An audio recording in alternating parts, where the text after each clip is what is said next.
এক লোক ওয়াজে শুনেছে স্ত্রীর প্রশংসা করা দরকার, আগে সালাম দেওয়া দরকার।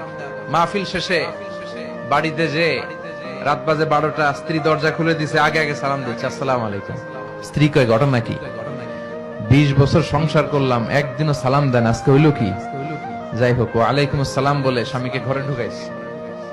তো ডাইনিং টেবিলে খেতে বসেছে, স্ত্রী খাবার বেড়ে দেয়, স্বামী খায় আর মিটি মিটি হাসে। স্ত্রী তো রেগে গেছে, এই রাত বাজে 12টা, মিটি মিটি হাসো কেন? মিটি মিটি হাসেন না আবার একা একা, ওনারে নিয়েই হাসবেন। হাসলে হাসো কেন?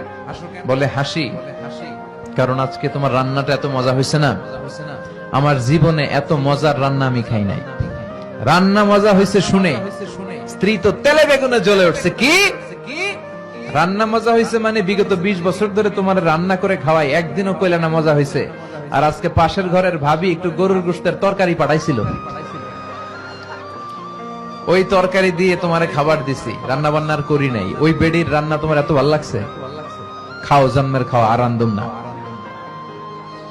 এরকম উল্টা পাল্টা প্রশংসা করা যাবে না। প্রশংসার আগে কনফার্ম হয়ে নেবেন, recheck, cross check and double check, যে রান্নাটা করেছিল কে, ঠিক কিনা। তা না হলে কিন্তু চুলায় আগুন জ্বলবে না, রোজা রাখা লাগবে। আল্লাহ আমাদের ফ্যামিলি গুলোর জান্নাতি ফ্যামিলি বানাও।